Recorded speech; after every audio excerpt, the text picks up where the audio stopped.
We appreciate the time. Let's start with a former team of yours, Xavier, and that great offense. Can they push Texas? Definitely can. It's going to be a great game. I mean, Texas got an outstanding team, and they score about 78 points a game. But Xavier's pretty good offensively, too. They score 81 a game.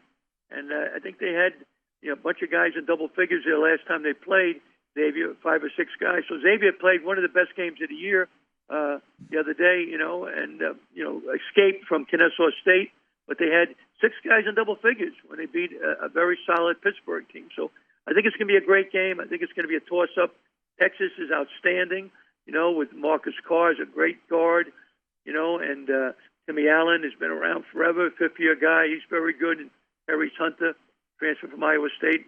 The thing I like great about Texas is the big guy, Dylan DeSue, has been playing out of this world lately. So it should be an outstanding game.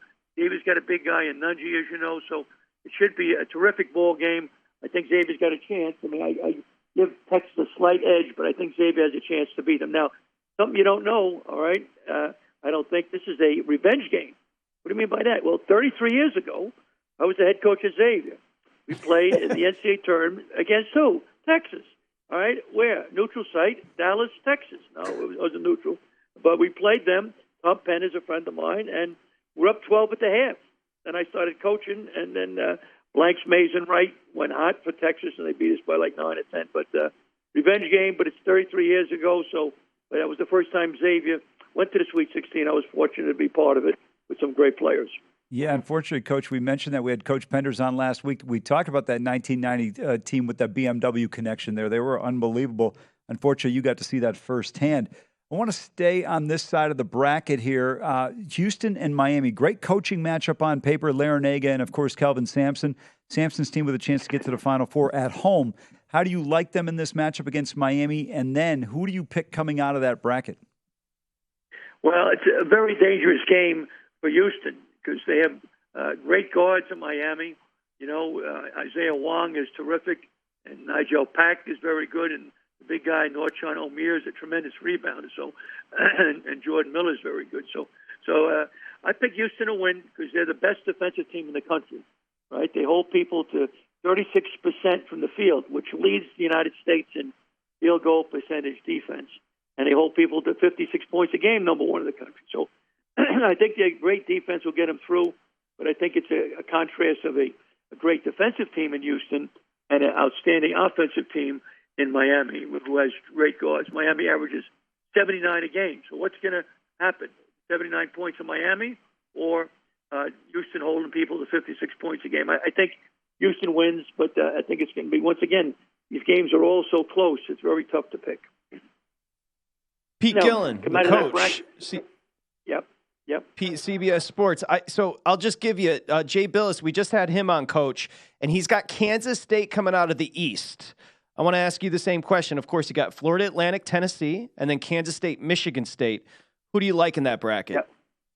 Well, Jay Billis is brilliant. I know Jay. He is brilliant. He was like an A student at Duke. I was experimental admissions at Fairfield University. All right, experiment died after I got out. I got out somehow at the back door, but I got a degree. But Jay is brilliant. He has a right to be wrong, and he exercised the right this time. All right, by picking Kansas. Michigan State is playing great. Michigan State, forget about it. Tom Izzo. I coached against Tom, so I know what a brilliant. I'm stunned that they're doing so well. I mean, they lost 8 games in the Big Ten. How'd that happen? You know what I mean? But they played great against Marquette. It was on fire, right? They caused them to have 16 turnovers. So Michigan State's playing at a high level. Tyson Walker is playing very well. The transfer, I believe, he's from Northeastern, and Joey Hauser transferred from Marquette.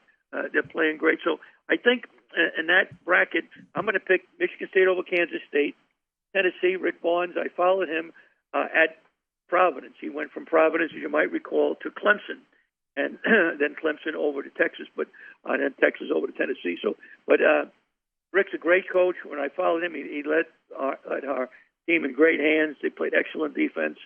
So I think Tennessee will beat Florida Atlantic. I'm going to go with Michigan State again. Tom Izzo, I think Tennessee sometimes go into scoring droughts. I think Michigan State is hot. And a friend of mine, my colleague John Rossi, he says the calendar, the months are January, February, Izzo. So he says March is Izzo. That's the name of the month he calls it. That's John Rothstein. That's not me. But I once again, I'm going Michigan State because they're on fire. They really impressed me the way they outplayed Marquette.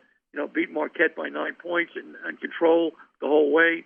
And I think that they're playing very well right now. I mean, they had a big win over Southern California. It's pretty good. They heard this Boogie Ellis is a great guard with Southern California, getting about 17 a game. He got 6 points. So I think they're kind of a sleeping giant. I think Michigan State's going to sneak into that Final Four from the East. Coach, I want to stay in that bracket for a second. In Florida Atlantic in particular, Dusty May is going to be a guy that's looked after by a lot of programs that may not have a coach right now. How hard is it when you have a team in the tournament making a deep run to be able to kind of stay away from some of those distractions? Because let's be real here, he's going to have an opportunity to get a job now that's going to be life-changing money for him and his family. It's a great question. It's very hard because the players, they hear all the noise. They read the papers. They're on the internet. They're listening to different things. So it's difficult to stay in the moment. But Dusty May's done an unbelievable job, and he deserves some recognition. I mean, they average 78 points a game. They get over 30 wins, 32 wins, I believe now. Janelle Davis is playing out of his mind. So I think it is hard, but he's got to try to keep the players, focused and just trust me, just listen to me, forget all the noise. Let's worry about beating Tennessee, which is a big challenge. But I think he'll have some opportunity. He should. I mean, Conference USA is a good league. I did a bunch of games there for CBS Sports Network in the past. It's a good league, and they've had an unbelievably dream season. So he deserves whatever opportunities he gets. But it is difficult to stay in the moment with all the newspapers and the internet, and the radio, et cetera. It's tough because the players hear everything. They're a lot more attuned than we give them credit for. Coach Pete Gillen, Gonzaga, UCLA. I can't wait for this matchup. Who you got, Coach? A great one. Now, last time I was right completely was Moby Dick was a minnow, so you got to be careful. You jump on my bandwagon too soon, you might break an ankle falling off the bandwagon. But I'm going with the Bruins. Once again, you got a great offensive team in Gonzaga. The leading scoring team in the country is Gonzaga, as you know. All right, they're an unbelievable scoring team. They, like 86 points a game, and the best field goal percentage team in the country is Gonzaga. All right, they shoot 53% from the field, 53%. And they score 87 a game, not 86, 87, 53% from the field. But UCLA is a tremendous defensive team. They hold their opponents to 60 points a game, so you got great offense with Gonzaga, great defense with UCLA, right? And UCLA holds people to 41% from the field. So what's going to win? The 53% shooting of Gonzaga or the 41% defense of UCLA? But I give the edge UCLA because of two guys, Tiger Campbell and Jaime Jaquez. I think that's the best combination, in my opinion, in college basketball right now. They control the tempo. They get good shots. They create shots for their opponents. Jaime Jaquez is out of this world. He's playing great, averaging 17 a game coming into the tournament.